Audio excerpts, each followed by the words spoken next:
42-40 is the score at the half sa inyong patuloy na pagsubaybay dito sa PBA Semifinals only on Sports 5 on IBC. Mag-umarjan po, kasama pa rin natin si Jason at kung saan lamang pa rin yan ng dalawa. Etong Petron, they were down early, down by 8 points in the first quarter. Pero pagdating na second quarter, Petron naman na lumamang ng hanggang 8. Look at what happened in the first quarter. We could see that nangyari dito. It was Arizona Reed. We actually talked about Elijah Millsap at length during the start of this game, but when you look at what happened in the first quarter and we draw the highlights from it, makikita natin dito that Arizona Reed actually was the guy that started out very well. He actually scored good sa first quarter natin. 13 of his 18. 13 of his 18, built that lead, and that was enough really and for that team, which felt like their backs were against the wall to start out very well.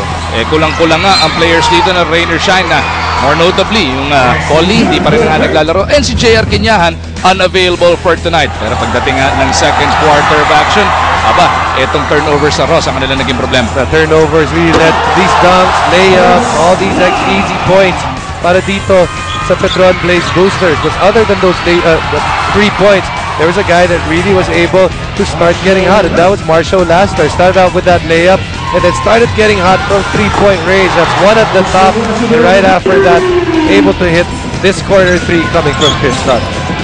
Grabe nga yung naging performance dito ni Marshall Lassiter, scoring 10 of his 13 points in that second frame. So etong Rain or Shine, kulang-kulang man, nabanggit na natin yung Liat Kinyan, pati yung Ryan Aranya nilalagnat para sa larong ito. Saan sila uhugot pa? Down by 2 lang sila. This is a team that's actually ang adjective sa kanila talaga ginagamit nilang pag-describe sa kanila sarili, team. Yeah. You know, this is a team that works together. You can see that sometimes you look at the players that are on the floor and you're going, saan sila kuha ng puntos? Sino magdidepensa dito? Paano makakatawid itong grupo na to? But this team works as a group, and they're gonna have to work even more as a group, as one unit, to be able to put down this streaking Petron team. Sa puntong ito, Jason, meron muna tayong festivities on the floor. Pakinggan natin ang ating Coliseum announcer. Ladies and gentlemen, before we proceed to our ball game, we will have a small turnover ceremony. In line with former NBA All-Star guard Stephon Marbury's mission to spread the gift of sports, especially basketball, to the youth of the Philippines, he is donating 300 pairs of Starbury basketball shoes to the PBA to be used for Alagang PBA outreach programs. May we now call in on center court former NBA All-Star guard Stephon Marbury, and also PBA Commissioner Attorney Chito Salud.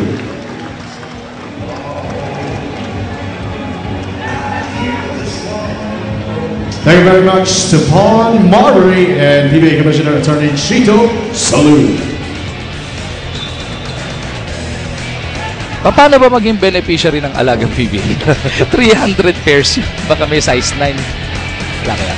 But you know, you gotta love what superstars, NBA superstars like Stephon Marbury are willing to do. Of course, that's his shoe line, pero hindi naman niya kailangan gawin to. But because the game has given so much to him, at some point, it's also your turn to give back what the game has given to you, to give back to the people. Speaking of giving back, yun ang gustong gawin ng Rain or Shine. Gusto nilang suklian yung ginawa sa kanila ng Petron back in that second quarter. Jervy Cruz drills that jumper. Tabla ang ating labanan rito. Jervy Cruz has seemingly had an off third conference. He was really hot in the first and second. Seemingly every shot that he was taking was going in. You know, if Rain or Shine wants to continue, wants to be able to put down this Petron side, he's one of those guys na kailangan mabuhay ang laro. He was shooting around the 70% back in the second quarter, if we're not mistaken. Tingnan natin kung makabawi siya dito sa semis as Armin Santos gives Petron another 2-point lead. Kasama ni Santos sa seksi ng Millsap, Kabagnot, etong si Fajardo at Tubid. Para naman sa Rain or Shine, nabanggit na natin yung si Jervy Cruz. Andiyan din si Norwood, Reed, Chan, and Ibanez. Petron in trouble in the backcourt. They turned it over. Mukhang naghigpit na ng tuluyan ang depensa dito ng Rain or Shine.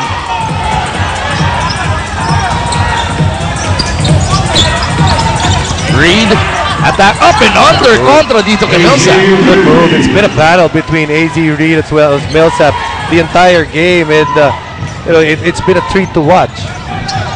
Tied at 44. This is going to be the 5th deadlock of the contest. Kabagno jumps it down low. Ang ganda ng seal ni Fajardo. Ilalagay na lang niya sa Rikyong. Yung maganda kay Junmar, no? He's big, but he knows how to use his body, his size. Tandaan natin na Junmar is just 23 years old. Ganyan na kumilos. Napakahaba pa na magiging karir nito. Jerby finishing with a left hand. Nice move. First time around, he tried to go around Junmar Fajardo. It seemed that he was hesitating. If you're going to use your quickness, you've got to use your quickness 100%. Just like what he did right there. Santos over to Tubid as we send it over to Riza Diaz. Magu, we have to take care of the ball better. Yan ang panawagan mula sa Petron Blaze boosters to limit their turnovers. Pangalawa, ang gusto ni Coach G ay gawa ng paraan itong si AZ Reed dahil daw parang lahat ng gustong gawin ni AZ on the shaded area ay nagagawa niya. Para naman sa panig ng rain or shine, ang sabi lang ni Coach Yang, the less touches for Elijah, the more chances for us to win. So continue on denying him of that letter. Magu? Thank you, Riza. Yun yung binabanggit mo kanina. No? Ito si AZ Reed. Mukhang lahat nga gusto na nga akuin dito para sa Ross. You know, he's a guy that actually, last time he went here, he was the best import. Did not make it to the finals. He knows with the lineup that he has right now, it's actually an opportunity. Of course, did not really foresee na ang daming magiging injured para sa kanyang koponan. So he's trying na, yun ang sinusubukan niyang punan. This is game number 2 of a race to 3. Lamang po sa serye ang Petron 1-0. Look at Tubid go. Oh, the Kraken throws it down to clean it up. He's got 10 points.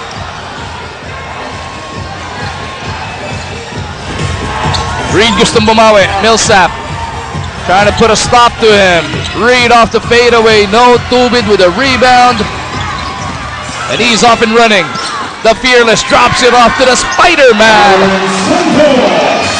2 good breaks para dito sa Petron. 2 good fast breaks. This one almost a secondary break coming from Arwin Santos.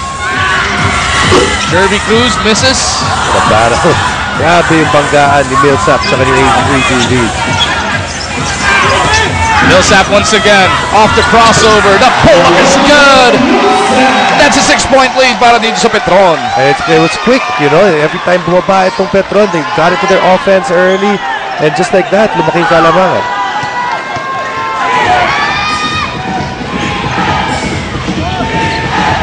Norwood manning the point para dito sa rain or shine. Santos in front of him. Pupunta sila kay Chan. Jeffrey Allen has Santos switching out. Jeffrey takes it to the rack, scoops it up and in. 11 puntos na para dito kay Chan. One of his better games. Millsap, iiwan kay Kraken! And Junmar brings the pain. Tutungo pa sa free throw line. Junmar Fajardo coming into the semis actually looked very different, you know, physically. But here today, you can see what he's doing. Able to get points coming out of fast break, coming out of dunks. 12-7 already. Coach Yang Giao cannot wait any longer. Binalik na si Big Bo Belga with 3 personal fouls to try and put a stop to Fajardo.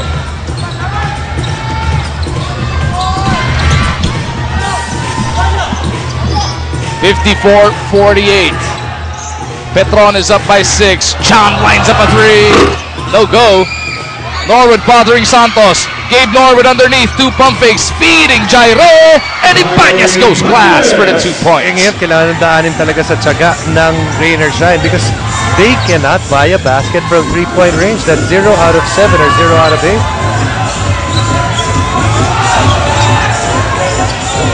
Millsap down the middle. They swing it around. Tubid wide open.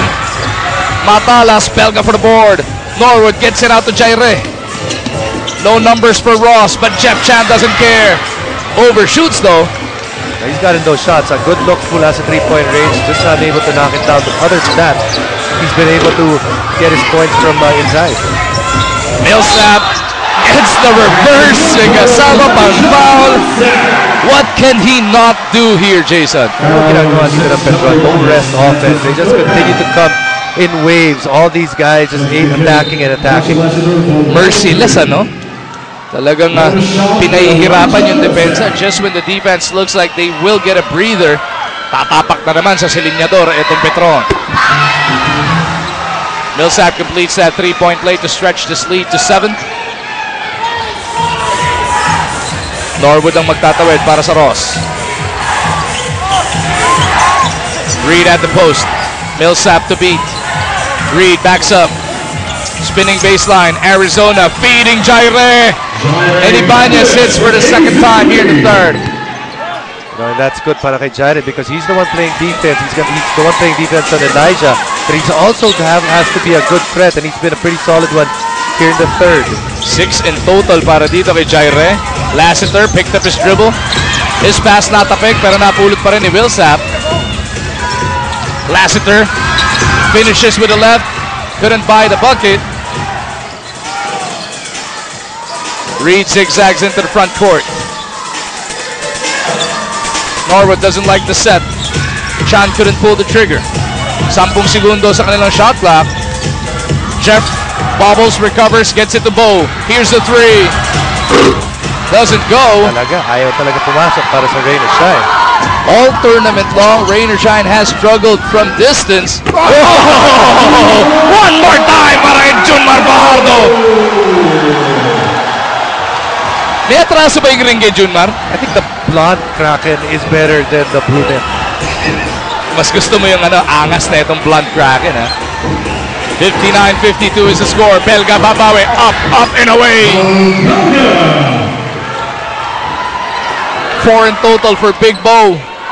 He's got a lot of making up to do sa kanyang matchup dito kay Junmar. Cabagnot settling things down for the Blaze Boosters. Alex off the crossover, punches it out. Here's Arwin looking for Lassiter. They lose that leather. Norwood to Chan, pinukol kay Arizona. AZ ginamit yung ring para proteksyonan yung bola. 22 puntos para dito kay Reed, bringing them to within 3. As great as Petron has been playing, Jason, hindi sila makawala dito sa Rain or Shine. I give credit to Rain or Shine because there have been some long stretches or runs on the part of Petron. Well, nakabawi pa rin ang Rain or Shine. Junmar already has 3 dunks in the third. This time, ginamit, finesse! Napasuntok pa sa hangin, Jay. That's 10 points para dito kay Junmar Fajardo, really making his presence felt. 10 points in the third quarter alone. Reed, quick spin. Sinalubong ni Arwin. Reed carving out some space. Takes one through. Pag tingnan mo si Arizona, Reed, hindi naman talaga kalakihan yung katawan niya, but you can just see that he's just a strong guy, able to make some space for himself. Less than 4 minutes remaining in the third. Santos looking for Millsap. Gustong atakin si Jaire sa poste. Jaire backs down. Junmar has a hand on it, and Junmar delivers once again. Right now, he is just dominating this game by scoring and also by rebounding. Junmar Fajardo, the top overall pick of this season's draft. All season long, napakatunog ng pangalan ni Calvin Abueva. He's making a late case sa habulan sa Rookie of the Year. You know, a lot of Petron players making a late case for certain individual awards. Arwin Santos, of course, his usual self in terms of numbers. One of the favorites now for BPC. This is though he gets his own rebound and sticks it right through.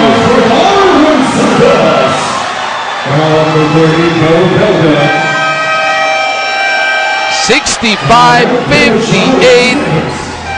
3 minutes and 10 remaining in the third. Timeout muna tayo.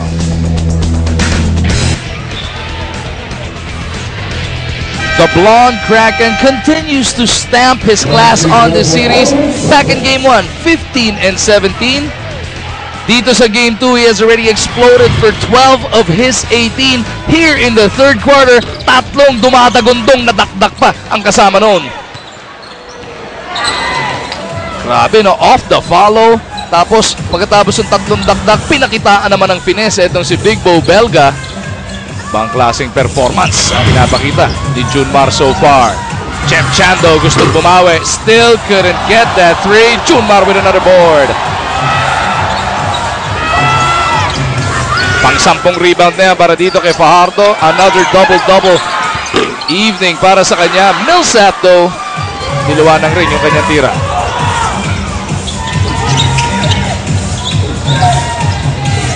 Belga trying to take Fajardo off the dribble. Nice pass papunta dun kay Reed. And Arizona delivers the 2 points. So the good thing that Rain or Shine is doing in this squad, and which has actually kept them in this game, is that they're actually been having good short passes. That's leading to good assists. Lassiter exploded in that second quarter. Couldn't hit the 3 here. Medyo natahimik nga siya dito sa third quarter, ano? As Norwood bounces it out. Chan attacks, sinalubong pa ni Junmar. Chan had to be creative. Fajardo collars that rebound. Lassiter to Lanete, lines up a 3.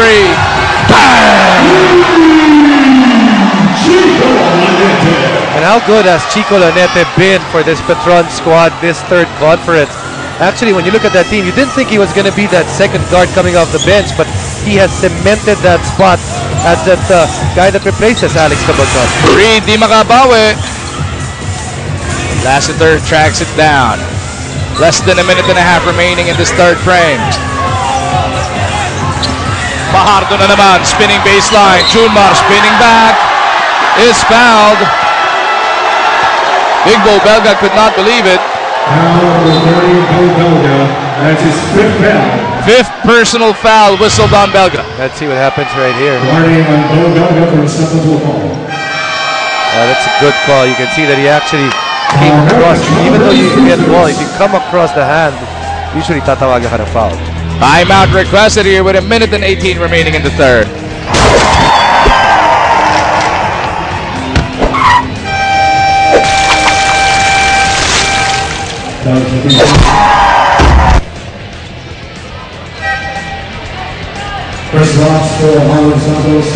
Patuloy ang bakbakan dito sa Cuneta. Etong Petron Place nakapagtayo na naman ng 8 puntos na kalamangan.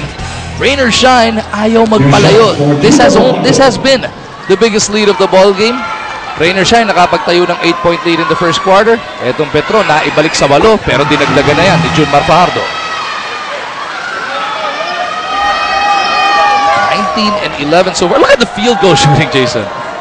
19 and 11 for a guy that actually, if you look at this game, he didn't really ask for the basketball. Most of the points, or a good majority of those points, galing mula dun sa rebounds. May balita daw sa atin si Miss Riza. Mag-uusabi ni Junmar, laking bagay ni Danny ay sa kumpiyansang dala-dala niya dahil ito daw talagang umaalalay sa kanya. After game number 1, kinausap siya ni Danny at ang sabi ni Danny, kaya mo naman pala sa laki mong yan, wala kang ibang kalaban kundi ang sarili mo. Ano? Thank you, Riza. Pagka ba naman mentor mo, 2-time MVP, ano? Napakabigat talaga mo. Very lucky in Junmar Fajardo to have one of those guys that's willing to help at the tail end of his career. Help out a young guy. Kramer blocked by Rodriguez, pero Rodriguez getting the raw end of it. Inabot pa yata siya sa nguso.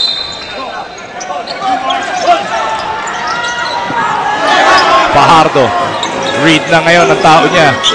Lanete wanting to take it on his own. Kicks it out. Lassiter loses it but recovers 3 to shoot. Somebody's gotta go. Bumaba pa si Lutz. At naputokan na sila ng 24. One of the few times that Petron actually unable to get their shot up quickly.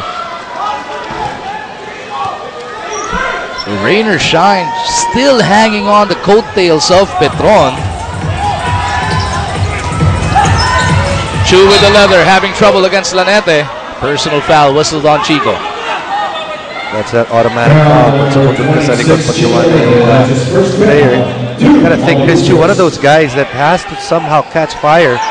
Para sa Rain or shine because of their depleted lineup. That'll only be the second team foul para dito sa Petron in this third quarter. Matias finally buries a 3 para sa Ross. It looks like that's just gonna be a long 2. Oh, so hindi pa rin 3. He's stepping on the line. Chris Chu, binabanggit mo, no? 1 point lang siya back in game 1. Dito, hindi pa nga gaano nagpaparamdam. Dos pa lang. Petron trying to hold for the last shot. Rain or shine has 1 foul to give. Lutz is fouled by Matias. So Petron will have 5.8 to try and come up with a basket here. Lanete pulls the trigger. No go. Kramer tracking it down. Pero naubusan na sila pare-pareho dito sa third quarter. So it is going to be Petron taking a 6-point lead into the final frame. Tutok lang kayo for the conclusion of this game.